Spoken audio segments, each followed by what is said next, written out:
ये जो पर्सनालिटीज होती हैं ये साइकोपैथ्स होते हैं। ट्रू। ठीक है, एक हमारे पास नार्सिसिस्ट होते हैं, एक हमारे पास साइकोपैथ्स। तो ये जो साइकोपैथ्स हैं बेसिकली ये एप्स्टीन फाइल की जो पर्सनालिटीज हैं ये साइकोपैथ्स में आती हैं। एक चीज, इनके अंदर गिल्ट नहीं होता, एम्पैथी और सिंपैथी की फीलिंग्स इनमें नहीं होती हैं। जितने भी पर्सनालिटी डिसऑर्डर्स आप देखेंगे ना, उन सब में कहीं ना कहीं पीछे चाइल्डहुड ट्रॉमास होते हैं। कहीं पे निग्लेक्ट हुए हैं, कहीं पे उनको वो अटेंशन नहीं मिली है, या उनके अपने साथ कुछ ऐसा मिसहैप हुआ है। रिसेंटली एक पर्सनालिटी ऐड की है उन्होंने, सैडिज्म। इसमें मैकियावेलियन पर्सनालिटी और साइकोपैथ्स के मिक्स सिम्टम्स फीचर्स आते हैं। ये क्लू छोड़ देते हैं पीछे। आपने वो मूवी देखी होंगी जिसमें वो गुड़िया छोड़ता होता है। हाँ, वो एक इंडियन मूवी थी। बिल्कुल इंडियन मूवी थी ना, जिसमें वो मर्डर करता है और फिर वो एक गुड़िया छोड़ता होता है। तो वो जितने भी मर्डर हुए होते हैं उनके घर से वो डॉल मिलती है। ट्रू।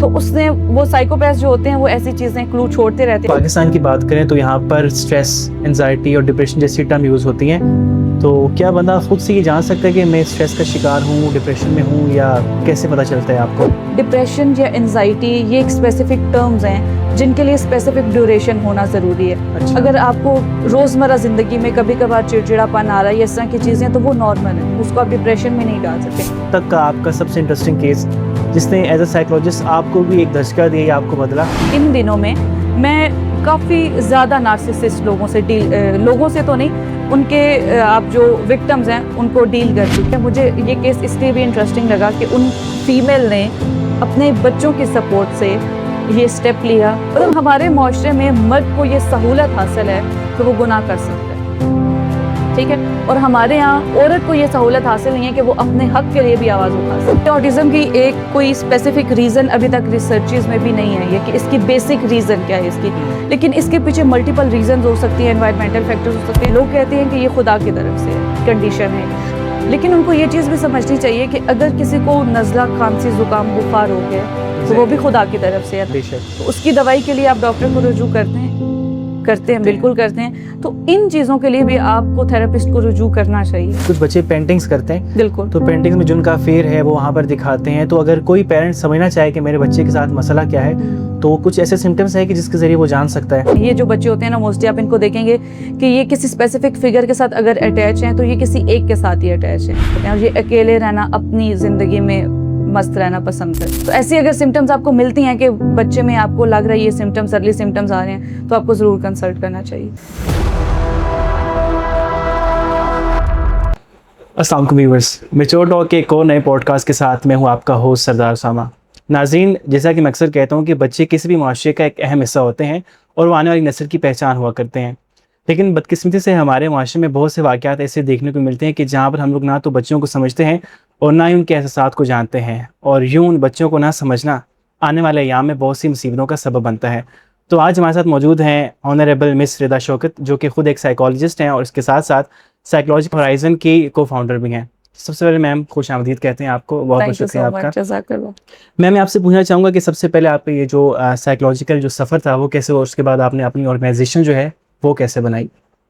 ठीक है, ये सफ़र हमारा शुरू हुआ था तकरीबन 2019 में। मैंने अपनी डिग्री कंप्लीट की। उसके बाद फिर जो है मैंने डिफरेंट सेंटर्स में प्रैक्टिस की, जैसे अशरफ मेडिकल सेंटर सरगोदा से मैंने प्रैक्टिस की। उसके बाद मैंने एमएड से प्रैक्टिस की। एक प्राइवेट क्लिनिक था, वहाँ पे मैंने 2 साल सर्व किया।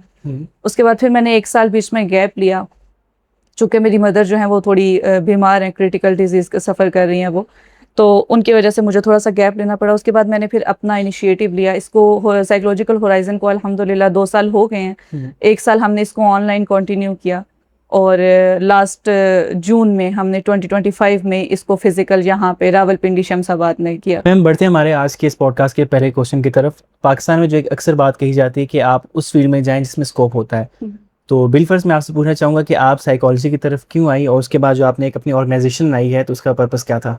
बिल्कुल ठीक। सबसे पहले तो मैं आपको एक चीज़ क्लियर करती हूँ कि हमारे यहाँ ये बहुत कॉमन मिथ है कि इसका स्कोप क्या है। बिल्कुल। मेरे पास जब बच्चे इंटर्नशिप के लिए आते हैं, प्रैक्टिस के लिए आते हैं, तो उनका भी पहला सवाल ये होता है कि मैम हमें बताएं कि हमारी फील्ड का स्कोप क्या है, हम ये क्यों ऑप्ट करते हैं।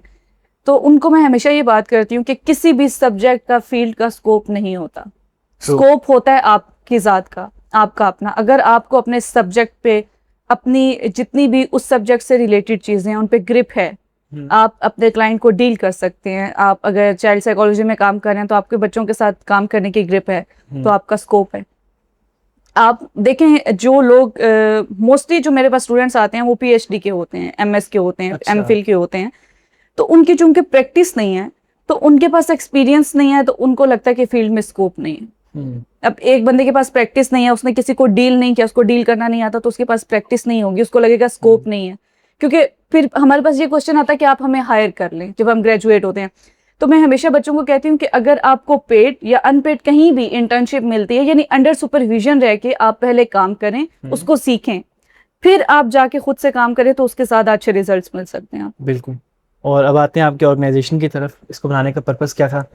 ठीक है, इसको बनाने का बेसिक पर्पस, जैसे हमारी थोड़ी देर पहले भी बात हो रही थी कि पाकिस्तान में अवेयरनेस बहुत कम है। तो मैं चाह रही थी कि हम जिस तरह से हम फिजिकल हेल्थ की बात करते हैं, इसी तरह से जो मेंटल हेल्थ है उसको प्रमोट किया जाए, उसको प्रमोट किया जाए। जहनी सेहत बारे आगाही, बेसिक ये हमारा पर्पस है साइकोलॉजिकल होराइजन का, कि जितने भी लोग हैं, अगर मैं ऑटिज्म की थोड़ी सी बात करूं तो इसमें मैं ये कहूंगी कि सबसे ज्यादा काम जो है वो पेरेंटिंग पे होने वाला है। जितने भी पर्सनालिटी डिसऑर्डर्स को जब हम लेटर ऑन डिस्कस करेंगे तो उसमें भी मैं बताऊंगी आपका कि पेरेंटिंग का कितना रोल है। तो मुझे लगता है कि पेरेंटिंग पे काम होगा तो ये चीजें थोड़ी सी स्लो डाउन हो सकती हैं, इनको हम ओवरकम कर सकते हैं। खत्म तो हम नहीं कर सकते, लेकिन हम ओवरकम जरूर कर सकते हैं। मैम, ये जो आपने टर्म यूज़ किया ऑटिज्म, तो ये क्या होता है और जिसमें जो बच्चे होते हैं उनके क्या सिम्टम्स होते हैं? ठीक है, ऑटिज्म बेसिकली ये कोई बीमारी नहीं है, ये आपकी एक कंडीशन है। ठीक है, इसमें ये होता है कि आपकी जो डेवलपमेंटल ग्रोथ होती है वो आपकी जो बायोलॉजिकल एज होती है उससे थोड़ी सी कम होती है। अच्छा।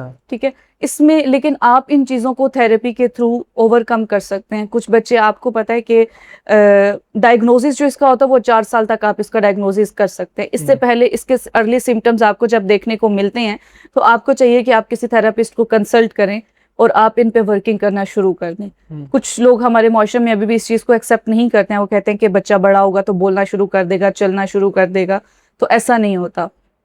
उनको एक प्रैक्टिस चाहिए होती है, जब वो थेरेपी में आते हैं तो उनको इस चीज़ पे लर्निंग करवाई जाती है, तो आहिस्ता आहिस्ता वो उन चीज़ों की तरफ आना शुरू हो जाते हैं कि वो बोलना स्टार्ट कर देते हैं। जैसे अभी हमारे पास स्पीच डिले के बच्चे ज़्यादा आ रहे हैं, तो मैं इसलिए इस पे बात कर रही हूँ कि जब आप उनके साथ कन्वर्सेशन करेंगे, आपने देखा कि मैंने पेरेंटिंग की बात इसीलिए की कि पेरेंट्स को देखें तो वो बच्चों के साथ उस तरह से कम्युनिकेट नहीं करते हैं एग्जैक्टली जिस तरह पहले हमारे यहाँ किया जाता था। अगर बच्चा खुद से खेल रहा है तो उसको खुद से खेलने दिया जाता है, या जो माएँ होती हैं वो अगर अपने काम में मसरूफ है तो वो अपने काम में मसरूफ हैं, वो बच्चों की तरफ उस तरह से ध्यान नहीं दे पाती हैं। तो कम्युनिकेशन गैप जब आता है तो बच्चों में अक्सर जो है वो म्यूटिज्म, स्पीच डिले के इश्यूज आना शुरू हो जाते हैं।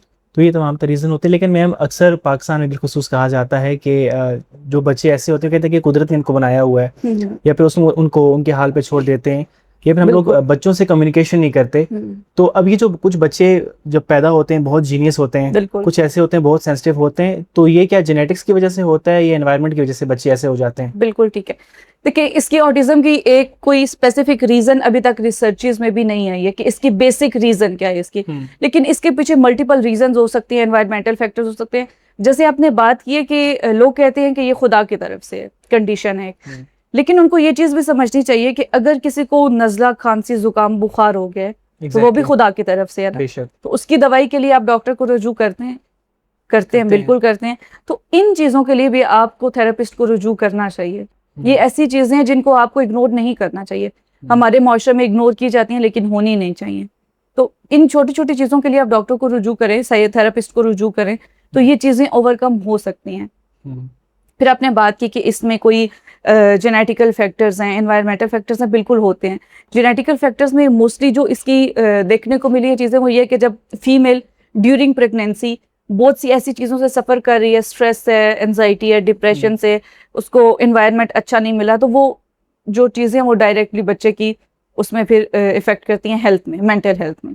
ठीक है, फिर उसमें जो है वो इश्यूज आ रहे होते हैं, प्रेगनेंसी में भी वो सफ़र कर रही होती हैं। फिर जब बच्चा पैदा हो जाता है तो उसके माइलस्टोन्स जो होते हैं वो डेवलप नहीं हो पाते सही तरह से, तो फिर उन पे जो है, चूंकि ये एक नेचुरल चीज़ है तो इसको तो हम कम नहीं कर सकते।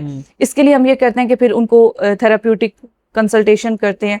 तो फिर जो उनकी जितनी भी चीज़ें होती हैं, स्पीच डिले के इश्यूज होते हैं बिहेवियरल इश्यूज होते हैं, ऑक्यूपेशनल इश्यूज होते हैं। बेसिक हमारा पर्पस ये होता है कि इन बच्चों को हम इतना काबिल बना दें कि ये अपनी ज़िंदगी बेहतर तौर पे गुजार सकें, किसी पे डिपेंडेंट ना रहें। अदरवाइज आपने देखा होगा कि बाकी ममालिक में इस पे बहुत ज़्यादा काम किया जा रहा है और बहुत से लोग ऐसे हैं जो सर्व कर रहे हैं। आपने ऑटिस्टिक देखे होंगे, स्पेशलिस्ट हैं, डॉक्टर्स हैं, इंजीनियर्स हैं, वो बहुत सी फील्ड्स में सर्व कर रहे हैं। तो ये कि मेंटल कंडीशन है, इसको आप बीमारी नहीं कह सकते कि ये बच्चे बिल्कुल काम नहीं कर सकते, ऐसा नहीं है। आप इन पे थोड़ी सी एफर्ट्स करें, ये आपको अच्छे रिजल्ट्स देंगे। मैम अक्सर हम लोग अगर मूवीज़ में देखें जो ऑटिस्टिक बच्चे होते हैं, एक तो वो बहुत सेंसिटिव होते हैं, दूसरा मैंने एक अक्सर जो हमने एक चीज़ देखी है, कुछ बच्चे पेंटिंग्स करते हैं, बिल्कुल। तो पेंटिंग्स में जिनका फेर है वो वहाँ पर दिखाते हैं। तो अगर कोई पेरेंट समझना चाहे कि मेरे बच्चे के साथ मसला क्या है, तो कुछ ऐसे सिम्टम्स है कि जिसके जरिए वो जान सकता है बच्चों में ऑटिज्म है या नहीं। ऑटिज्म है या क्या इशू चल रहा है मेरे बच्चे के साथ। देखिए, हमारे पास इसके लिए प्रॉपर साइकोलॉजिकल टेस्टिंग होती है, एबल्स होते हैं, आईफल्स होते हैं, जिनको यूज़ करते हुए हम बच्चों की प्रॉपर कंडीशन जो कर सकते हैं। कुछ बेसिक सिम्टम्स होते हैं, जैसे कुछ बिहेवियरल इश्यूज होते हैं। इन बच्चों में आई कांटेक्ट बहुत कम होता है, मिनिमल होता है। इन बच्चों को अगर आप देखें तो ये टो पे चलते हैं, ये पूरे पैर पे चलते नहीं है, ठीक है। अगर आप इनको बुला रहे हैं तो ये आपकी बात पे रिस्पॉन्स नहीं करेंगे, रिस्पॉन्स नहीं करते हैं, अपने नाम पे भी बहुत कम रिस्पॉन्स करते हैं। तो ये कुछ बेसिक सिम्टम्स होते हैं जिनको देखते हुए बिहेवियरल इश्यूज हो गए, आई कांटेक्ट हो गया, अगर आप बुला रहे हैं तो वो रिस्पॉन्स नहीं कर रहे हैं और अपनी एक अलग दुनिया में ये रहना पसंद करते हैं। ये जो बच्चे होते हैं ना, मोस्टली आप इनको देखेंगे कि ये किसी स्पेसिफिक फिगर के साथ अगर अटैच हैं तो ये किसी एक के साथ ही अटैच है, या अगर इन उसके अलावा ये किसी स्ट्रेंजर के पास इतनी आसानी से नहीं जाते हैं। अच्छा। उसकी बात की तरफ ध्यान नहीं देते हैं। मदर होंगी या फादर होंगी, कोई भी स्पेसिफिक फिगर है इनका, तो वो उसी की तरफ ज़्यादा अटेंटिव होते हैं और ये अकेले रहना, अपनी ज़िंदगी में मस्त रहना पसंद करते हैं। अच्छा। तो ऐसी अगर सिम्टम्स आपको मिलती हैं कि बच्चे में आपको लग रहा है ये सिम्टम्स, अर्ली सिम्टम्स आ रहे हैं, तो आपको ज़रूर कंसल्ट करना चाहिए। मैम एक जो क्वेश्चन हम सबके ज़हन में ज़रूर उभरता है कि कुछ बच्चे बहुत जीनियस होते हैं, बिल्कुल, लाइक वो स्टडीज़ में, वो स्पोर्ट्स में, हर चीज़ में बेस्ट होते हैं, और कुछ बच्चे ऐसे होते हैं कि जिनको पेरेंट्स अच्छा एनवायरनमेंट देते भी हैं लेकिन फिर भी वो उस तरह से निकल कर सामने नहीं आ पाते। तो इसमें मसला कम्युनिकेशन का है या फिर ये नेचुरली बच्चे ऐसे होते हैं? ठीक है, इसमें देखें दो चीज़ें हो सकती हैं। हमारे पास एक वर्ड टर्म यूज़ की जाती है, इंट्रोवर्ट और एक्सट्रोवर्ट। कुछ बच्चे होते हैं एक्सट्रोवर्ट होते हैं। इंटेलेक्चुअल लेवल सबका डिफरेंट होता है। अब अगर आप उनका आईक्यू चेक करें तो हर बच्चे का अलग आईक्यू लेवल है, ठीक है। कुछ बच्चे जो होते हैं वो उनका आईक्यू अच्छा होता है, वो मैथमेटिक्स में अच्छे होते हैं, वो लॉजिकल रीजनिंग में अच्छे होते हैं। कुछ बच्चे ऐसे होते हैं जो आर्ट्स में अच्छे होते हैं। Exactly. अब ये बात है उनके इंटरेस्ट की। आपने देखा होगा मोस्टली पेरेंट्स इंटरेस्ट को इतना बॉदर नहीं करते हैं। हमारे यहाँ पहले तो ये बड़ा एक चीज़ होती थी कि अगर आप, हमारे पास दो ही फील्ड हैं, या आपने डॉक्टर बनना है या आपने इंजीनियर बनना है। Exactly. अभी हमारे पास मल्टीपल फील्ड्स आई हैं तो हम लोग उस पर काम कर रहे हैं। अदरवाइज हमारे पास ये दो फील्ड थी और स्टक थे पेरेंट्स। अब एक बच्चे का इंटरेस्ट नहीं है उसमें जाने का, तो वो अगर आप उसको ज़बरदस्ती करेंगे तो वो अच्छे ग्रेड्स नहीं लाएगा। एक तो उसका इंटरेस्ट नहीं था, दूसरा आपने वो चीज़ उस पर इम्पोज की, ठीक है। तो जिस चीज़ में बच्चे का जो इंटरेस्ट है, अब हर इंसान में अपनी एक अल्लाह पाक ने खासियत रखी है, तो हमें कोशिश ये करनी चाहिए पेरेंट्स को स्पेशली कि उस खासियत को जाने। इसके लिए हमारे पास आते हैं जब बच्चे, आपने देखा होगा मैट्रिक के बाद मोस्टली कंफ्यूज होते हैं कि अभी हम कौन सी फील्ड चूज करें, तो हमारे पास बच्चे काउंसलिंग के लिए आते हैं। अच्छा। तो हम उनको गाइड करते हैं, हमारे पास प्रॉपर टेस्टिंग होती है, वो हम इम्प्लीमेंट करके गाइड करते हैं कि आप कौन सी फील्ड आपको करनी चाहिए और कौन सी नहीं करनी चाहिए, उनकी पर्सनैलिटी ट्रेट्स के अकॉर्डिंग। तो ऐसे वो बेहतर हो सकता है। बिल्कुल ऐसे बेहतर हो सकता है। आपने एक अभी टर्म यूज़ की थी डार्क पर्सनैलिटी के हवाले से, तो ये डार्क पर्सनैलिटी के लोग कौन से होते हैं, इनमें क्या सिम्टम्स होते हैं और ऐसे क्यों होते हैं, अगर हम इस पे बात करें? ठीक है, जैसे मैंने आपको बताया कि जो पर्सनैलिटी डिसऑर्डर, जितने भी ये डिसऑर्डर्स हैं या साइकोलॉजिकल चीज़ें जितनी भी होती हैं बच्चों में या बड़ों में, किसी भी शख्स में, तो उसके कहीं ना कहीं कोई फैक्टर्स होते हैं। पेरेंटिंग फैक्टर्स होते हैं, इन्वायरमेंटल फैक्टर्स होते हैं। बाय बर्थ ये चीज़ें बहुत कम होती हैं। ये इंसान के जब वो रवैयों को देखता है, उनसे सीखता है, तो फिर आती हैं। अब जैसे डार्क पर्सनैलिटीज़ की मैंने बात की, तो मैं अभी डार्क साइकोलॉजी पे थोड़ा सा काम कर रही हूँ। तो इसमें हमारे पास 4 तरह की डार्क पर्सनैलिटीज़ हैं। उसमें सबसे जो कॉमन पर्सनैलिटी मुझे देखने को मिली है वो है नार्सिसिस्ट लोगों की। अच्छा। आपने देखा होगा अभी कुछ 2-3 सीरियल भी चल रहे हैं नार्सिसिस्ट पर्सनैलिटी पे। अभी रिसेंटली एक गुजरा, मुझे अब उसका नाम याद नहीं है। तो आपने देखा था कि वो ऐसे जो लोग होते हैं, एक तो उनमें नरगसियत इसको बोलते होते हैं। ये नरगसी शख्सियत है, ये खुद को हमेशा लाइमलाइट में रखना चाहते हैं, डोमिनेट समझते हैं, बाकी डोमिनेट समझते हैं, और इनको लगता है कि जो बाकी लोग हैं वो लोग इनसे कमतर हैं, ठीक है। और ऐसे जो नार्सिसिस्ट हस्बैंड होते हैं मोस्टली रेशियो इनकी जो है वो मेल्स में ज्यादा है। अच्छा, ठीक है, स्टडीज ये कहती हैं, ये मैं नहीं कह रही हूँ, स्टडीज रिसर्चेस कहती हैं। तो नार्सिसिस्ट जो होते हैं उनको लगता है कि उनकी वो लाइमलाइट में है, ठीक है, उनकी एक पर्सनैलिटी है, उनका और है, बाकी जो उनके इर्द गिर्द के लोग हैं वो उनसे कमतर हैं और वो उनको उस पोजीशन पे आने भी नहीं देते हैं। आपने देखा है मोस्टली कि जो नरगिसी शख्सियत के मर्द होते हैं ना, उनकी जो फीमेल्स होती हैं, उनकी जो वाइफ्स होती हैं वो बहुत सफर करती हैं। अच्छा, इसलिए कि उनके पास ऑप्शन नहीं है छोड़ देने का। अच्छा, इनकी मैं एक और चीज बताऊं, नार्सिसिस्ट लोगों की, ये ना आपको साथ रखते हैं ना आपको छोड़ने देते हैं। आप मैनिपुलेट करते रहते हैं। मैनिपुलेट करते हैं। मैनिपुलेशन की सबसे अच्छी जो आप एग्जांपल है ना वो नार्सिसिस्ट लोगों के, ये इतना मैनिपुलेट करते हैं कि आपको लगता है कि शायद आप गलत हैं, ये अच्छा। ठीक है, ठीक है। वो हर चीज में आपको इतना कर देते हैं ना, उस चीज के लिए आहिस्ता आहिस्ता ही आपको ब्लेमिंग शुरू कर देते हैं कि ये मेरा बिहेवियर ऐसा तो ये आपकी वजह से है। तो एट द एंड आपको लगता है कि शायद यार मेरे अंदर खराबी है, ये बंदा ठीक है, परफेक्ट है। एक और चीज मैं इनकी बताती हूँ, नार्सिसिस्ट लोग, बाहर के लोग जब इनसे मिलेंगे ना, जैसे अगर आप किसी नार्सिसिस्ट से मिल रहे हैं, आप आउटसाइडर हैं, आपको लगेगा यार ये बंदा बड़ा ग्रेसफुल है, परफेक्ट है, ये तो मतलब बड़ा पोलाइट सा बंदा है। आपको लगता है कि इसकी जो वाइफ है उसकी तो लाइफ बड़ी चार्मिंग होगी। एग्जैक्टली। अब उस बंदी को पता है कि जो उसके साथ रह रही है कि वो किस अजाब में रह रही। मैं अक्सर कहती हूँ कि आप अपना सर फोड़ लें दीवार में और नार्सिसिस्ट से बहस करना ये एक बराबर है। अच्छा, ठीक है, क्योंकि वो अगर आपसे बात करते हैं, बहस करते हैं, तो वो बात को खत्म करने के लिए नहीं, वो बहस को जीतने के लिए बात करते हैं। हर तो चीज में जीतना बिल्कुल चाहते हैं। एट द एंड आप देखिएगा कि वो अपनी बात ही मनवा के उठेंगे वहां से। अच्छा, तो ये कुछ नरगिसियत शख्सियत के लोग होते हैं जो कि हमारी सोसाइटी में हैं। इनको कम किया जा सकता है। कुछ पेरेंटल फैक्टर्स होते हैं जो इनको ऐसा बनाते हैं, कुछ एनवायरमेंटल फैक्टर्स होते हैं। अब हो सकता है कुछ बचपन में निगलेक्ट किए गए हों या इनको हमेशा प्रायोरिटी पे रखा गया हो, ये दोनों चीजें हो सकती हैं ना। अब आके उनको लगा कि वो इस चीज पे कमांड ले सकते हैं, तो अब उन्होंने ये चीज शुरू कर दी। अगर वो निगलेक्ट हुए हैं, अगर वो प्रायोरिटी पे रहे हैं, उनसे शुरू से ही उनको एक वो स्पेसिफिक ट्रीटमेंट दिया जा रहा है, वैल्यू दी जा रही है, तो वो फिर लाइमलाइट में रहना ही पसंद करेंगे। अच्छा मैम, इसी से रिलेटेड एक क्वेश्चन करना चाहूँगा। बिलखुसूस पाकिस्तान और इस्लामाबाद में जो डाइवोर्स रेशो है बहुत ज़्यादा बढ़ गई है, तो क्या ये फैक्टर है जिस वजह से लोग पार्टनर दूसरे पर डोमिनेंट होने की कोशिश करते हैं? इसके अलावा कुछ और रीज़न भी हो सकते हैं कि डाइवोर्स इतनी बढ़ गई है? ठीक है, देखिए कुछ और रीजंस भी हो सकते हैं। एक ये फैक्टर भी मैंने आपको बताया। मेरे पास, मैं इस पे बात इसलिए ज़्यादा कर रही हूँ क्योंकि मेरे पास अभी पिछले कुछ टाइम से नार्सिसिस्ट लोगों के इतने सेशंस आए हैं। वो खुद कभी कंसल्ट करते नहीं है क्योंकि वो खुद को गलत समझते नहीं है। ठीक है, उनकी जो वाइफ्स होती हैं वो मेरे पास आती हैं। इसका हमारे पास एक साइकिल चलता होता है। तो एक हमारे पास आता है हनीमून फेज। तो हनीमून फेज से पहले मेरे पास वो कंसल्टेशन के लिए आती हैं। तो जब वो कंसल्ट करके जाती हैं, मैं उनको कहती हूँ कि आप कोई डिसीजन ले लें। तो उसके बाद वो जाके उनका एक वो हनीमून फेज शुरू होता है। वो जब दोबारा से उन पे डोमिनेट हो रहे होते हैं, एक टाइम आता है कि उनकी चीजें उनके सामने क्लियर आ जाती हैं, उनको पता चल जाता है कि यार मैं इस शख्स के साथ नहीं रह सकती हूँ। लेकिन थोड़े टाइम के बाद जब यहाँ से वो सेशन लेके घर जाती हैं, वो हनीमून फेज चल रहा है, वो उनसे सॉरी करता है कि मैं आइंदा ऐसा नहीं करूंगा, ये करूंगा, हम बड़े अच्छे से रहेंगे, मुझसे गलती होगी। अब ये फेज चल रहा है। फिर जब मुझसे दोबारा वो आती है तो कहती है मैडम अब तो बिल्कुल ठीक है सब कुछ, वो उसने माफी मांग ली है, ये हो गया, वो हो गया, अब वो बदल गए हैं ये। लेकिन एक चीज याद रखिएगा, डार्क पर्सनालिटीज कभी नहीं बदलती हैं, आप इनको बदल नहीं सकते हैं। हाँ, जो हमारे पास कंसल्टेशन के लिए भी आती है, मैं उनके साथ उनको आसानी से जिंदगी गुजारने के तरीके बताती हूँ कि आप इनको इस तरह से मैनेज करके चल सकती हैं। आप अगर ये कहें कि आप इन शख्सियात को बदल सकते हैं तो आप नहीं बदल सकते हैं। अच्छा, आप उनके साथ कुछ ऐसे तरीके, स्ट्रेटजीज यूज कर सकते हैं जो आप मैनेज कर सकते हैं, लेकिन आप उनको बदल नहीं सकते।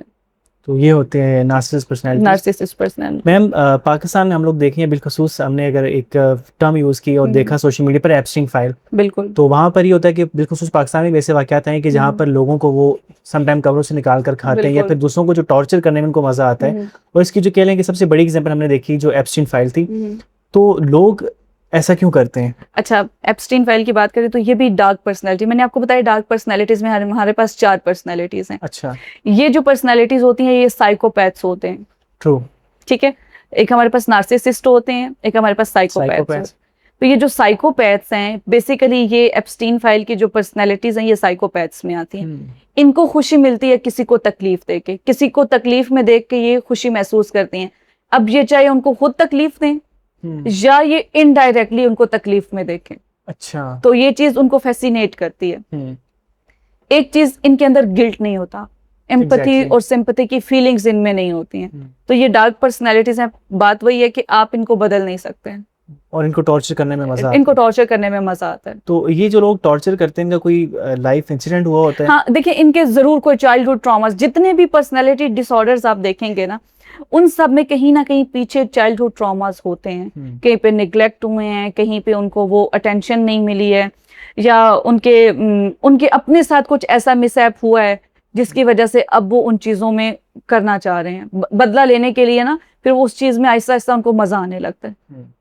और बाकी की 2 पर्सनैलिटी भी बता दें आप। ठीक है, हमारे पास एक मैकियावेलियन पर्सनैलिटी होती है। मैकियावेलियन पर्सनैलिटी के लोग बड़े मजे के होते हैं, इसलिए कि वो सामने नहीं आते हैं। अच्छा। ये बैक ऑफ द स्टेज काम करते हैं। ठीक है, अब ये सामने वाले की नजर में ये आपके बहुत करीबी लोग हो सकते हैं। मैं बताऊं आपको, ये जो आपको मैनिपुलेट करते हैं ना, ये आपके बहुत करीबी होते हैं। जो मैकियावेलियन पर्सनैलिटी, ये आपके साथ बैठे आपके दोस्त हो सकते हैं। अच्छा। वो आपके बड़ा अच्छा आपको गाइड कर रहे हैं, लेकिन बिहाइंड द सीन क्या चल रहा है, आपने अपने कुछ रिलेटिव्स देखे होंगे। हमारे यहाँ अक्सर ये चीज कही जाती है कि वो मीम आपने देखी होगी कि जब आप कहीं पे बाहर जाने के लिए अप्लाई करते हैं तो अपने रिश्तेदारों को खबर ना किया करें कि आप वीजा लेके उधर, डॉक्यूमेंट्स लेके उधर पहुंचते हैं और वो लोग ब्लैक मैजिक शुरू, ये वही लोग होते हैं। अच्छा। ठीक है, जो आपके मुंह पे बहुत अच्छे होते हैं, आपको लगता है कि इनसे ज्यादा हमदर्द हमारा कोई नहीं है। ठीक है, लेकिन ये बैक ऑफ द स्टेज अपनी सारी चीजें कर रहे होते हैं। बेसिकली ये जितनी भी डार्क पर्सनैलिटीज हैं, इनको मजा आता है किसी को हर्ट करके, किसी को तकलीफ में देके। अब इसके पीछे रीजंस हो सकती हैं कि उन्होंने जो है वो बचपन में कोई ट्रॉमा फेस किया होगा, या कुछ भी चाइल्डहुड ट्रॉमास इनके जरूर होते हैं। और मैम आपने मुझे 3 पर्सनैलिटी बता दी, मेरी खुद इन्फॉर्मेशन में बहुत इजाफा हुआ। बिल्कुल। अब जो लास्ट पर्सनैलिटी होती है इनमें, अच्छा, बेसिकली पहले जो है ना, इसकी 3 पर्सनैलिटीज ही डार्क पर्सनैलिटीज में ऐड की जाती थी। अभी रिसेंटली एक पर्सनैलिटी ऐड की है उन्होंने, सैडिज्म। इसमें मैकियावेलियन पर्सनैलिटी और साइकोपैथ्स के मिक्स सिम्टम्स फीचर्स आते हैं, दोनों ज्यादा खतरनाक होते हैं। जी बिल्कुल, इन दोनों के मिक्स्ड फीचर्स हैं। इनमें एम्पैथी भी नहीं है। ये लाइमलाइट, अब साइकोपैथ्स जो होते हैं ना, आपने देखा होगा वो लाइमलाइट में रहना भी चाहते हैं। ठीक है, अब इनमें मिक्स है, ये लाइमलाइट में रहना भी चाहते हैं और नहीं भी रहना चाहते हैं। एक साइकोपैथ की आपने अच्छी चीज तो नहीं कहेंगे, मतलब ये क्लू छोड़ देते हैं पीछे अपने कुछ सीरीज, हाँ जानबूझ के, इसलिए कि इनको खतरा नहीं होता कि पुलिस इनको पकड़ लेगी या इन पे केस चलेगा या कुछ भी नहीं। ये चाहते हैं कि ये लाइमलाइट में रहें, लोग इनसे खौफो हरास में मुब्तला रहे। अच्छा। तो ये इसलिए अपने पीछे क्लू छोड़ते हैं। आपने कुछ सीरीज देखी होंगी कि जब साइकोपैथ इस तरह से करते हैं तो वो अपने पीछे कोई एक अपनी सिंबल छोड़ते हैं। आपने वो मूवी देखी होंगी जिसमें वो गुड़िया छोड़ता होता है। हाँ, वो एक इंडियन मूवी थी। बिल्कुल इंडियन मूवी थी ना, जिसमें वो मर्डर करता है और फिर वो एक गुड़िया छोड़ता होता है। तो वो जितने भी मर्डर हुए होते हैं उनके घर से वो डॉल मिलती है। तो उसने वो साइकोपैथ जो होते हैं वो ऐसी चीजें क्लू छोड़ते रहते हैं ताकि जो ऐसे लोग होते हैं वो उन तक पहुंचे, सीआईडी या कोई भी उनको कैटर करे तो वो उन तक पहुंचे। तो मैम हमारा टॉपिक थोड़ा सा इस साइड पे आ चुके। मैं आपसे पूछना चाहूँगा कि हमारे माइंड में जब भी साइकोलॉजिस्ट का नाम आता है तो हमें लगता है कि वो हिप्नोसिस के जरिए हमें जान लेते हैं, हम उसके सामने बैठते हैं, हमारी हाथों की मूवमेंट से हमें वो सब कुछ कवर कर लेते हैं, उसको मेरा पूरा पास नजर आ जाता है। तो एक साइकोलॉजिस्ट किसी भी पेशेंट के साथ काम कैसे करता है? ठीक है, पहले तो आप लोग ये समझते हैं कि साइकोलॉजिस्ट सिर्फ बातें करते हैं, तो ऐसा नहीं होता। हम लोग पूरे एक पैटर्न के, ग्रेजुअली पैटर्न के थ्रू चलते हैं। जैसे आप किसी डॉक्टर के पास जाते हैं तो मोस्टली हमें ये सवाल सुनने को मिलता है कि अगर आप साइकोलॉजिस्ट हैं तो हमें बताएं हमारे दिमाग में क्या चल रहा है। एग्जैक्टली। तो हमें माइंड रीडिंग नहीं आती है। ठीक है, हम बिहेवियर्स के थ्रू उसकी पर्सनैलिटी को असेस करते हैं, क्योंकि चूंकि हमारा काम बिहेवियर्स पे होता है तो बिहेवियर्स पे हमारी ग्रिप ज्यादा होती है। अब डायरेक्टली कभी भी ये नहीं देख सकते हैं कि एक इंसान के दिमाग में या ज़हन में क्या सोच चल रही है। अब सोच तो नहीं पढ़ सकते ना, हाँ, लेकिन आप उसके कुछ बिहेवियर्स होते हैं जिनके थ्रू आप ये अंदाजा लगा सकते हैं कि इसके जहन में ये चीज चल रही है। ठीक है, हमारे पास फिर डायग्नोस्टिक सिम्टम्स होते हैं, उनको देखते हुए हम करते हैं। दूसरा एक चीज जो साइकोलॉजिस्ट होते हैं वो काम किस तरह से करते हैं, पहले जब हमारे पास क्लाइंट आता है तो हमें वो हिस्ट्री खुद बताते हैं कि ये चीजें हमारे साथ हो रही हैं। उनको वेरीफाई करने के लिए जिस तरह से आप लैब्स करवाते हैं, टेस्ट करवाते हैं, तो हमारे पास भी साइकोलॉजिकल टेस्टिंग होती है। साइकोलॉजिकल टेस्टिंग हम इम्प्लीमेंट करते हैं, उसके जो रिजल्ट्स आते हैं, फिर उसके बाद हम फाइनल डायग्नोसिस देते हैं, उसके बाद ग्रेजुअली उनका ट्रीटमेंट चलता है। तो ये एक प्रोसेस होता है। बिल्कुल, ये ग्रेजुअली प्रोसेस चलता है, सिर्फ बातें करना इस हद तक महदूद नहीं है। और एक और चीज़ जो पाकिस्तान में अक्सर लोगों को लगता है कि साइकोलॉजिस्ट के पास वही जाता है जो पागल हो चुका है। आप किसी को कहेंगे आप एक सेशन लेने के कहते हैं मैं पागल तो नहीं हूँ, तो आप खुद एक ऑर्गेनाइजेशन चला रही हैं, आप मल्टीपल पेशेंट से डील करती हैं, तो ये सिनेरियो पाकिस्तान में कैसा लगा आपको कि लोग नहीं आते साइकोलॉजिस्ट के पास? बिल्कुल। अच्छा, ऐसा है कि पहले मुझे लगता था कि इसकी रेशियो बहुत कम है, लेकिन अभी मुझे बड़ी खुशी होती है कि हमारे मुल्क में आहिस्ता आहिस्ता अवेयरनेस आ रही है, लोग इस चीज़ पे बात करते हैं, लोग कंसल्ट करना चाहते हैं। तो मुझे लगता है कि कुछ लोग अभी तक भी उस स्टिग्मा में हैं कि हम डॉक्टर के पास या जहनी सेहत के लिए किसी को कंसल्ट करेंगे तो हमें टैग किया जाएगा या बोला जाएगा कि शायद ये पागल हो गया। ऐसा नहीं होता। देखिए, मैंने पहले भी बात की थी कि अगर आपको नॉर्मल खांसी जुकाम है तो आप डॉक्टर को कंसल्ट करते हैं ना। अब कोई जरूरी नहीं है कि आपको कोई क्रॉनिक डिजीज है, आपको कैंसर है या कुछ इस तरह की चीजें तो ही आपने डॉक्टर के पास जाना है। नजला जुकाम है तो उसको इग्नोर कर दो, नहीं करते हैं ना, हम जाते होते हैं। इसी तरह से अगर आपकी जिंदगी में कोई स्ट्रेस आ गया या कुछ ऐसी चीजें हैं जो आपकी डेली रूटीन फंक्शनिंग को डिस्टर्ब कर रही हैं, तो आपको किसी भी माहिर नफ्सियात को कंसल्ट करना चाहिए, मशवरा ले लेना चाहिए। पता है, माहिर नफ्सियात का काम ये नहीं होता कि हम पकड़ के कोई आपको मंजिल तक नहीं पहुंचाते हैं, हम आपको पाथवेज प्रोवाइड करते हैं। जैसे मैंने ये बुक लिखी है शख्सियत की राह गुजर, तो मैंने ये इसीलिए लिखी है ताकि आपको अपनी शख्सियत के पहलुओं को समझने का मौका मिले, आप अपनी शख्सियत का सफर कर सकें। हमारे अंदर एक खौफ होता है जो हमें उस एक हद से आगे बढ़ने नहीं देता, तो हम कभी खुद से वो सवालात कर नहीं पाते जो हमें करने चाहिए, जो हमारी अपनी शख्सियत को निखार सकते हैं। तो साइकोलॉजिस्ट जो होता है, जो एक माहिर नफ्सियात है, वो हमेशा आपको पाथवेज प्रोवाइड करता है, रास्ता मुहैया करता है, मंजिल तक आपने खुद पहुंचना है। आप किसी जगह पे स्टक हो गए हैं, रुक गए हैं, आपको समझ नहीं आ रही कि अब मैं इस जगह पे जाऊं या इस जगह पे जाऊं। ऐसा होता है ना कभी जिंदगी में, आपको समझ नहीं आती कि आप इस समझ जाना चाहिए या इस समझ। आपका वो जो ब्रेन है वो शट डाउन हो जाता है, आपकी जो वो लॉजिकल थिंकिंग है वो शट डाउन हो जाती है। तो उसको बेहतर करने के लिए या एक रास्ता लेने के लिए आप किसी साइकोलॉजिस्ट को कंसल्ट करते हैं। अगर हम लोग पाकिस्तान की बात करें तो यहाँ पर स्ट्रेस, एंजाइटी और डिप्रेशन जैसी टर्म यूज़ होती हैं, तो क्या बंदा खुद से ये जान सकता है कि मैं स्ट्रेस का शिकार हूँ, डिप्रेशन में हूँ, या कैसे पता चलता है आपको? ठीक है। अच्छा, हमारे यहाँ मोस्टली अगर थोड़ा सा भी आपको स्ट्रेस है तो आप उसको एंजाइटी में डाल देते हैं, अगर आप कुछ मनफी सोच रहे हैं या इस तरह तो आप उसको डिप्रेशन में डाल देते हैं। ऐसा नहीं होता। डिप्रेशन या एंजाइटी ये एक स्पेसिफिक टर्म्स हैं जिनके लिए स्पेसिफिक ड्यूरेशन होना ज़रूरी है। अच्छा। अगर आपको रोज़मर्रा ज़िंदगी में कभी कभार चिड़चिड़ापन आ रहा है या इस तरह की चीज़ें, तो वो नॉर्मल है, उसको आप डिप्रेशन में नहीं डाल सकते। हाँ, अगर 2 हफ्ते से ज़्यादा उसका दौरानिया हो गया है तो आप उसको डिप्रेशन में फिर डाल सकते हैं। और वो भी आप कोशिश करें, जैसे मेरे पास मोस्टली क्लाइंट्स आते हैं तो वो अपना डायग्नोसिस खुद लेके आते हैं। मैं उनसे पूछती हूँ कि सिम्टम्स बताएं, तो वो कहते हैं मैडम मुझे डिप्रेशन है। खुद से कहते हैं? खुद से कहते हैं। जब मैं उनको डिप्रेशन को डिफाइन करने को कहती हूँ तो वो उस तरह से डिफाइन, मैं उदास रहता हूँ, ये हो गया। मैं पूछती हूँ कितना टाइम हो गया, मैडम यही कोई 2-3 दिन हो गए। अच्छा। तो ये एक नॉर्मल उदासी है जो कि किसी सिचुएशन की वजह से हो सकती है, किसी वक्ती सूरत हाल की वजह से हो सकती है, और वो बाद में कम हो सकती है, खत्म हो सकती है। लेकिन अगर इसका दौरानिया लंबा चल रहा है, 2 हफ्ते या उससे ज्यादा चल रहा है, तो फिर हमारे पास डिफरेंट उसके आगे कैटेगरीज हैं। डिप्रेशन है, डबल डिप्रेशन है, उसमें हम उसको कैटेगराइज करते हैं। मैम, पाकिस्तान में जो एक चीज़ जो मैंने सबसे ज़्यादा ऑब्जर्व की कि हम लोग बच्चों को सब फैसिलिटीज़ देते हैं, बिल्कुल, बट उनको टाइम नहीं देते। ऐसे और फिर 5 साल बाद, 10 साल बाद जब वो बच्चे बड़े होते हैं तो हम कहते हैं कि ये तो मेरा नाफरमान हो गया है, मेरी बात नहीं मानता। तो ये क्या वजह होती है हमारे यहाँ पे? बिल्कुल। देखिए, अभी जो हमने ऑटिज्म की बात की है, तो या रिश्तों की हमने बात किया कि डाइवोर्स रेशो क्यों ज़्यादा हो गया है, तो हमारे अंदर कम्युनिकेशन गैप्स बहुत ज़्यादा आते हैं। एग्जैक्टली। घर के अगर हम 3 अफराद हैं तो आपने देखा होगा 3 अफराद मोबाइल इस्तेमाल कर रहे हैं, वो 7 समंदर पार बैठे लोगों से गुफ्तगू कर रहे हैं, लेकिन करीब बैठे शख्स का उनको हाल मालूम नहीं है कि वो किस चीज़ से सफ़र कर रहे हैं या किस चीज़ से गुजर रहे हैं। तो ये जो कम्युनिकेशन गैप्स हैं, ये सबसे ज़्यादा आपके रिलेशनशिप्स को ख़राब करने की वजह बन रहे हैं। मैम, अक्सर ऐसा लगता है ना हमें कि जब हम किसी बच्चे को टफ इन्वायरमेंट देंगे तो उसकी डिसीजन लेने की पावर, उसकी सिचुएशन को हैंडल करने की पावर मजबूत होगी, और अगर हम उसको ज़्यादा एक सेंसिटिव बनाएंगे, उसको बार बार पूछेंगे, तो वो बहुत सेंसिटिव हो जाएगा। बिल्कुल। तो ये बात सच है? देखिए, आपको किसी भी चीज़ के लिए आपको एक दरमियान का रास्ता इख्तियार करना है। ठीक है। अगर हमारे पास कुछ पेरेंटिंग स्टाइल्स होते हैं, तो मैं हमेशा बात करती हूँ कि जब बच्चों की बात आती है या इस नौजवान नस्ल की बात आती है, तो मैं इनको कभी ब्लेम नहीं करती हूँ। अगर उनके ये रवैये हैं तो ये रवैये हमने उनको दिए हैं, तो वो हमें लौटा रहे हैं। एग्जैक्टली। ठीक है। लोग आके कंप्लेन करते हैं कि हमारे बच्चों का ये रवैया, आपने ये रवैया उनको दी है, वापसी में अब वो रवैया आपको दे रहे हैं तो फिर आपको वो बर्दाश्त करना पड़ेगा। True. उसमें फिर आप बच्चों को ब्लेम नहीं कर सकते कि ये जिद करता है, आपने बचपन से उसको जिद करना सिखाया है।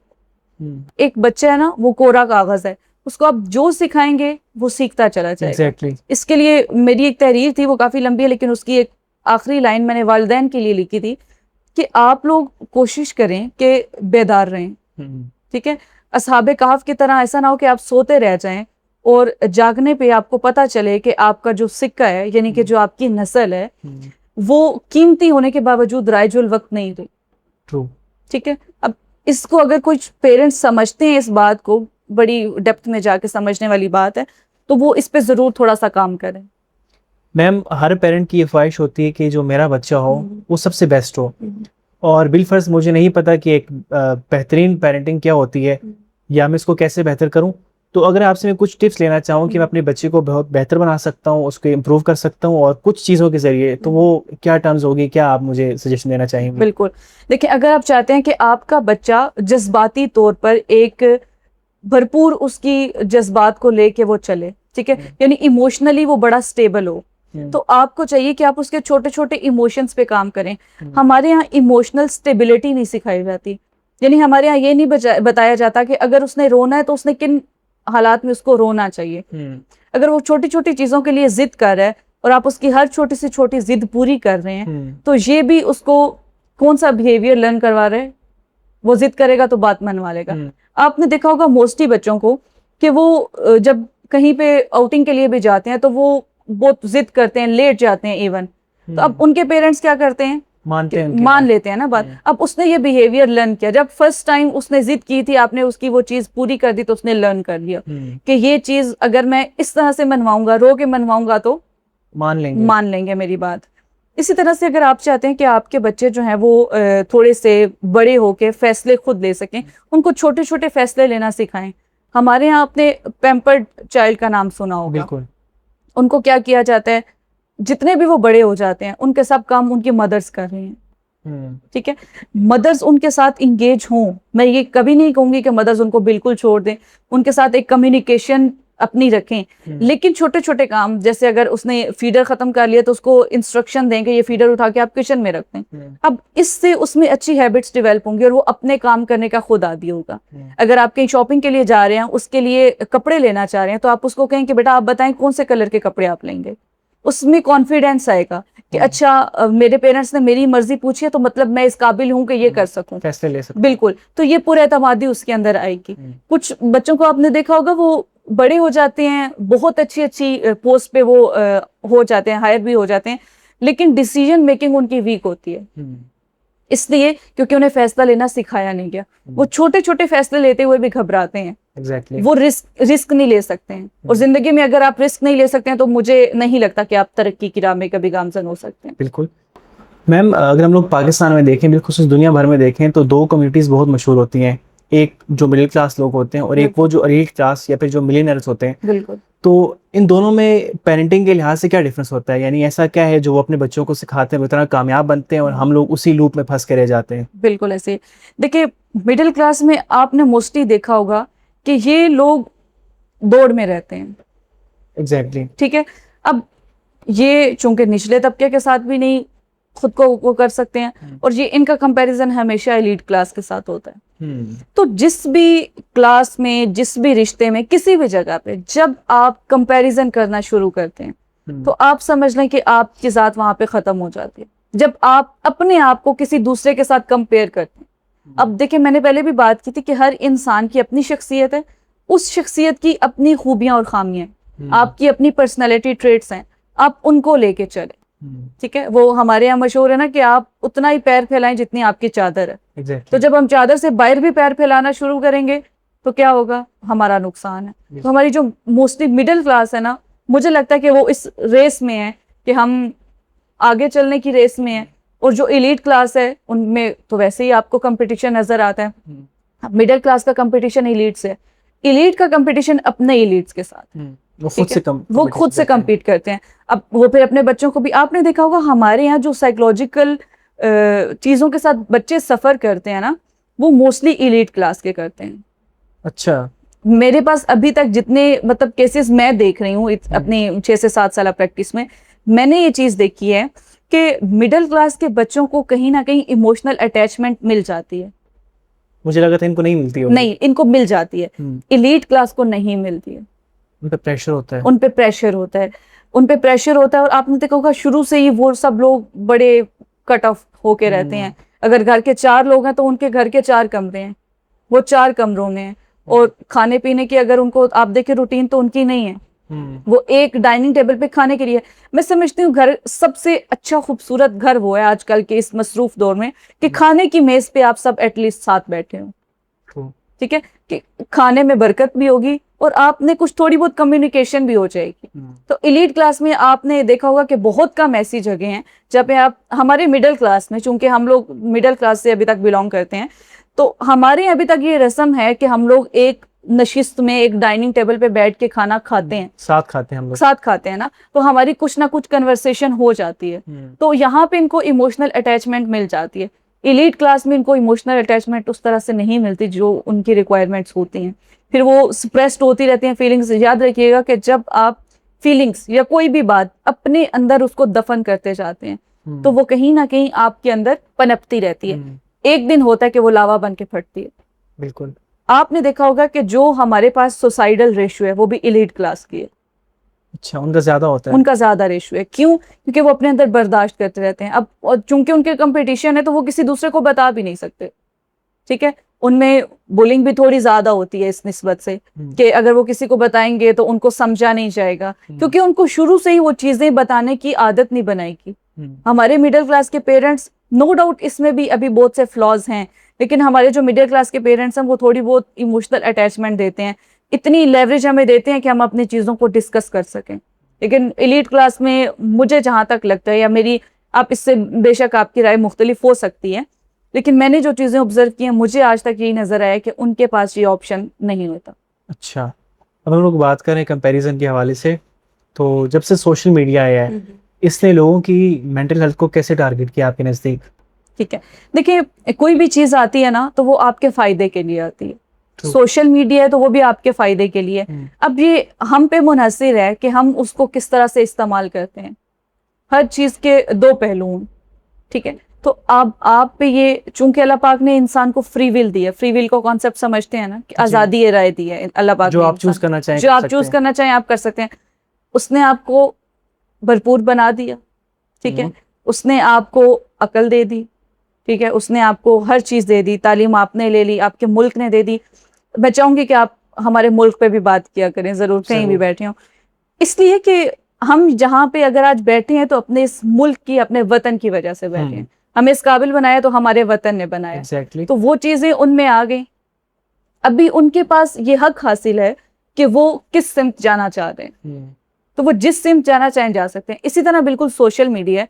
अब अगर आप बैठ के टिकटॉक बनाई गई है, आप उसको अच्छे पर्पस के लिए यूज करो, ठीक है, एजुकेशन के लिए, एजुकेशन के लिए यूज करो, इंस्टा, कुछ भी आपके अकाउंट्स हैं, आप उसको अच्छे पर्पस के लिए, एआई बनाई गई है तो आप उसको किसी अच्छे वक्त के लिए इस्तेमाल करो। लेकिन मैं हमेशा अपने स्टूडेंट्स को भी कहती हूँ कि आपकी जो डिपेंडेंसी है ना बिल्कुल इन पे, कि स्ट्रीक नहीं भेजी। मैं चूंकि खुद बहुत कम यूज करती हूँ सोशल मीडिया, व्हाट्सएप के अलावा मुझे कुछ खास इस्तेमाल आता नहीं है, तो मैंने एक दफा पूछा अपनी किसी स्टूडेंट से कि ये जो आप लोग स्ट्रीक भेजते हो स्नैप पे, तो ये क्या सीन है इसका, तो मतलब क्यों भेजते हो, क्या होता है इससे? तो वो कह रही थी कि मैडम इसलिए भेजते हैं कि पता चले कि अगला खैरियत से है या नहीं।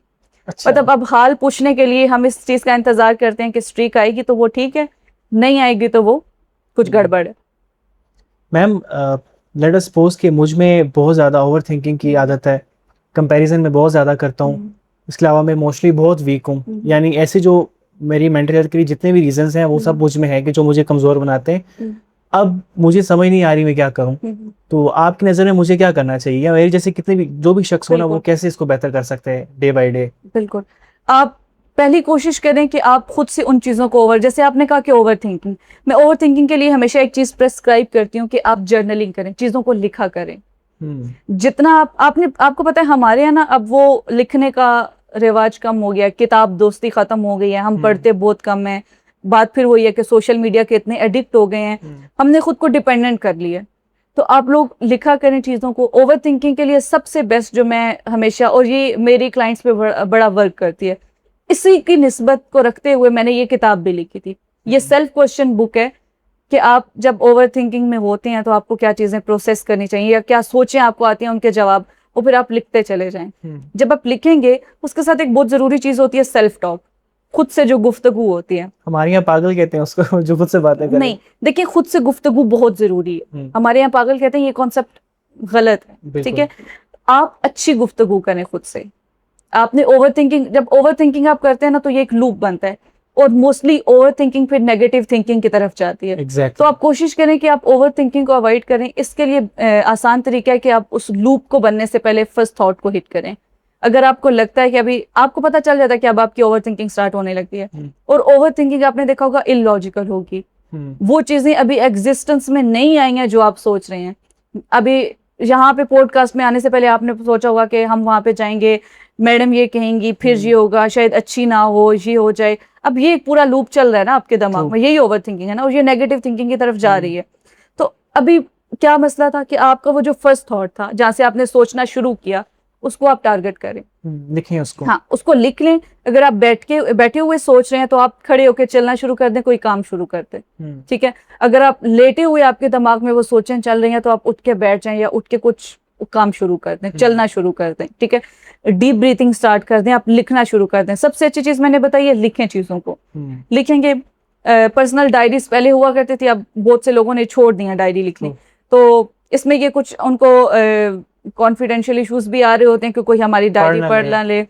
तो वैसे एथिकली ये रॉन्ग है, किसी की डायरी पढ़नी नहीं चाहिए, लेकिन क्यूरियोसिटी होती है ना, हाँ, अगर बिल्कुल मिल जाए। तो इसके लिए भी एक बेहतरीन आइडिया है कि आप पेपर लें, उस पे लिखें और उसको पीसीज में कट डाउन करते हैं, ठीक है। नेगेटिविटी भी आपकी सारी जो है वो रिमूव होती चली जाएगी। ये बड़ी अच्छी चीज है ओवर थिंकिंग को कम करने के लिए।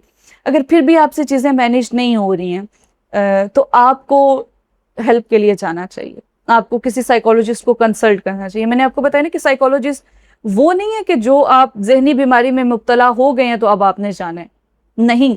कहीं पे आप स्टक हो गए हैं जिंदगी में, आपको समझ नहीं आ रही है कि आप चीजों को किस तरह कंटिन्यू करें या किस सिम्त में लेके चलें, आपको डायरेक्शन नहीं मिल रही है, तो आप कंसल्ट कर सकते हैं।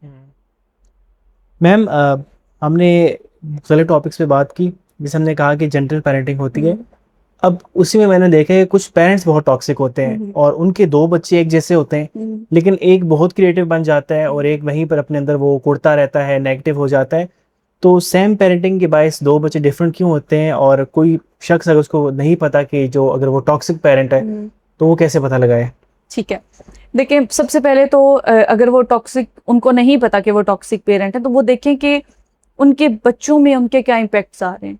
सबसे पहले टॉक्सिक पेरेंटिंग हम किसे कहते हैं कि मियाँ बीवी का आपस का ताल्लुक अच्छा नहीं है, ऐसे ही है ना। तो आप अपने रिलेशनशिप को देखें कि अगर आप मियाँ बीवी का ताल्लुक अच्छा है तो मतलब आपका हेल्दी रिलेशनशिप है। अगर आपका हेल्दी रिलेशनशिप है तो ऑब्वियसली आपके बच्चों का हेल्दी रिलेशनशिप होगा। अगर आप में कम्युनिकेशन गैप्स हैं, आप लोग बात नहीं कर रहे हैं, एक दूसरे को टाइम नहीं दे रहे हैं, अभी चूंकि हमारी फीमेल्स भी आपने देखा है कॉर्पोरेट सेक्टर में काम कर रही हैं, बिजी हो गई हैं चीज़ों में, हमारे जो मेल्स हैं वो भी हो गए हैं। चूंकि सोशल मीडिया पे भी हमने बात की, मैं इसलिए ज़्यादा बात करती हूँ सोशल मीडिया पे क्योंकि हमारे लोग डिपेंडेंट हो रहे हैं।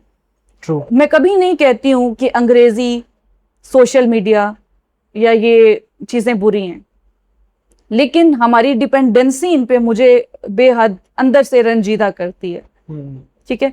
मैं देख रही हूँ कि जो हमारी नस्ल है ये बहुत बुरी तरह बर्बाद हो रही है इन दो चीज़ों की वजह से। एक, हमने उनको अंग्रेजी ज़ुबान में स्टक कर दिया, हम उनको आज़ादी नहीं दे रहे हैं कि वो अपनी ज़ुबान में बोल सकें।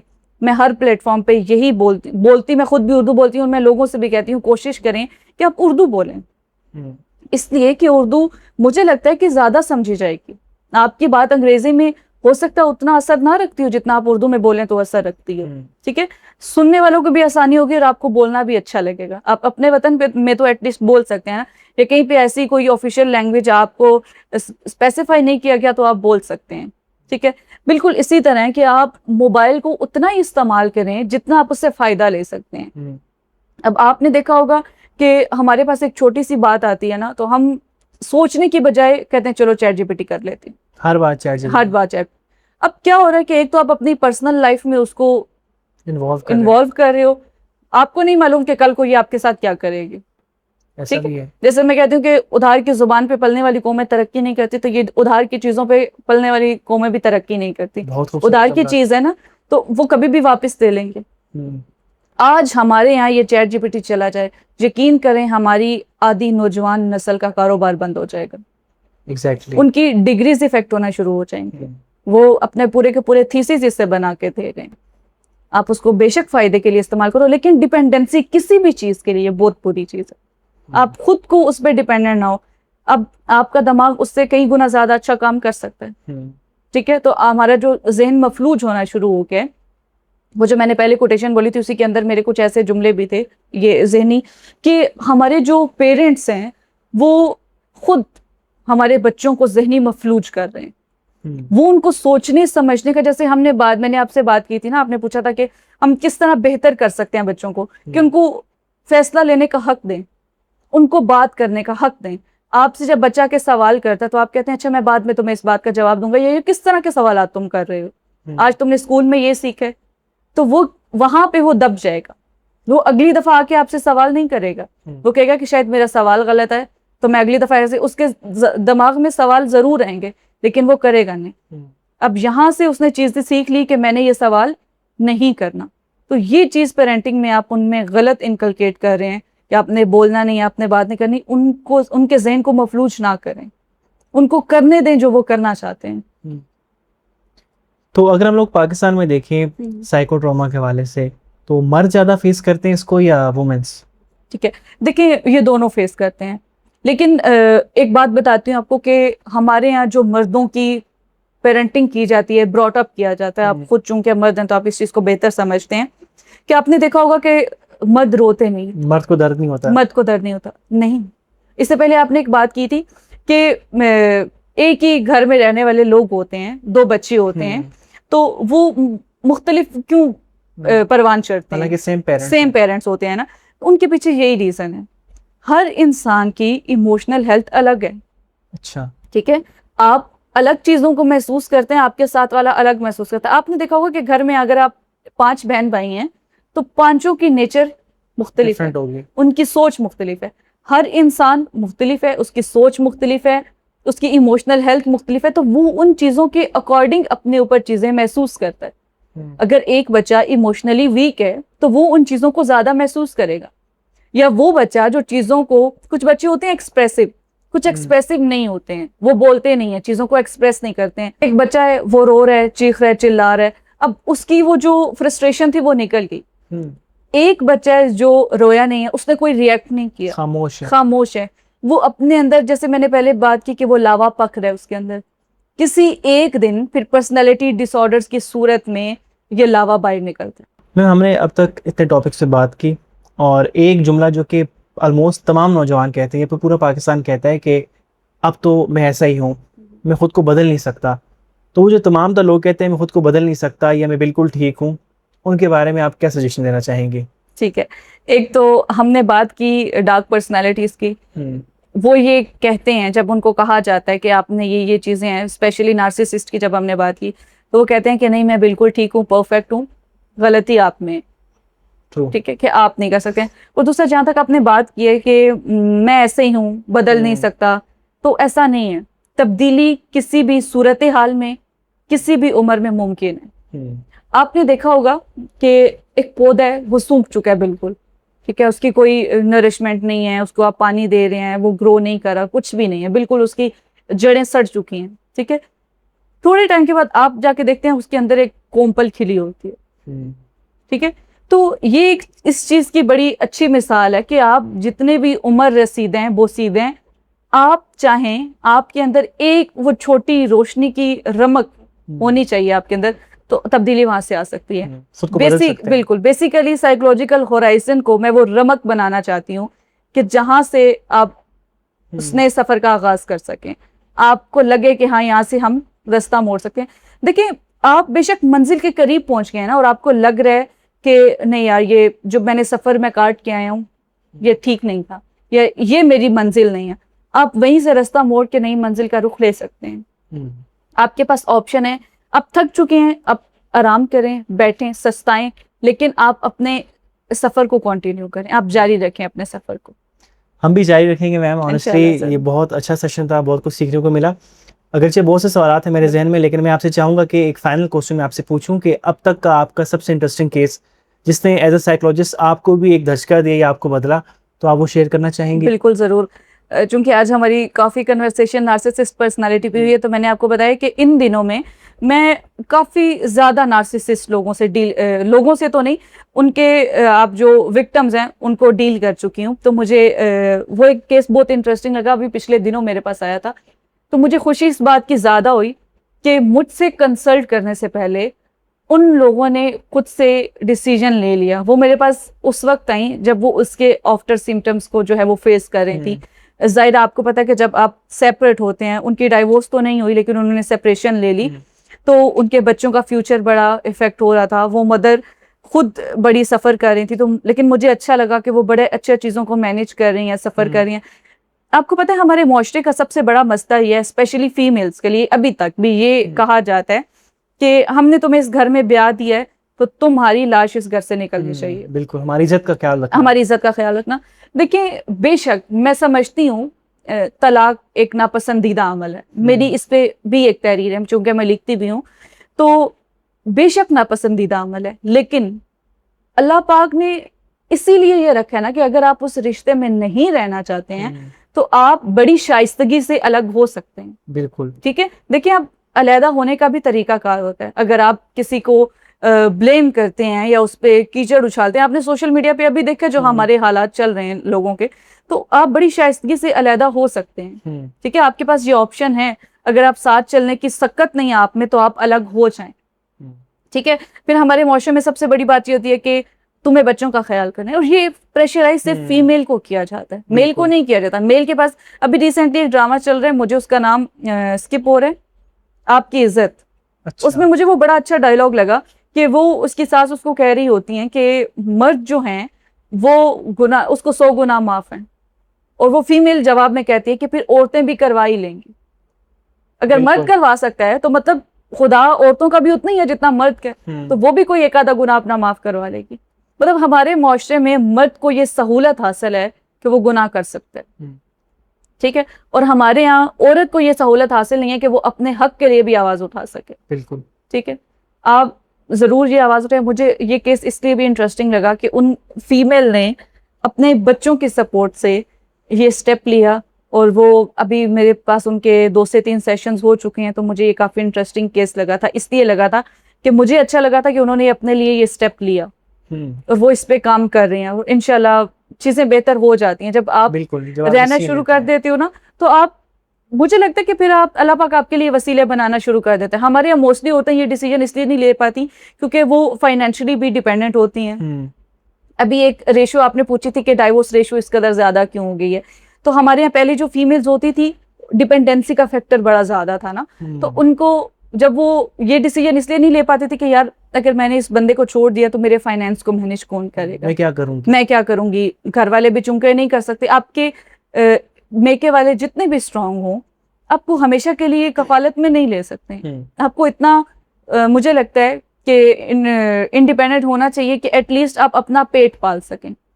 ठीक है। आप देखें, आप अब इस चीज में मेरे से कुछ नौजवान सवाल करते हैं कि हमारे मुल्क में जॉब अपॉर्चुनिटीज कम है। एग्जैक्टली, हम सबको लगता है, जो सबको लगता है ना। तो आप कुछ जैसे अभी देखें ना, आपके पास भी जॉब अपॉर्चुनिटीज कम होंगी, लेकिन आपने ये एक बेड़ा उठा लिया कि हम अपनी तर्ज पे इसको लेके चलते हैं। तो अगर इसी तरह हमारे मुल्क का हर नौजवान अपनी तर्ज में चीजों को लेके चलना शुरू करे तो मुझे लगता है बेहतरी आ सकती है। बिल्कुल। आपके पास कोई हुनर है तो आप हुनर करें। ठीक है। अपने हुनर को इस्तेमाल करते हुए, आपको कपड़े सीना आता है फीमेल्स को, तो वो कपड़े सिलाई करना शुरू करें। एक दिन ऐसा आएगा, हो सकता है वो अपनी बुटीक बना लें।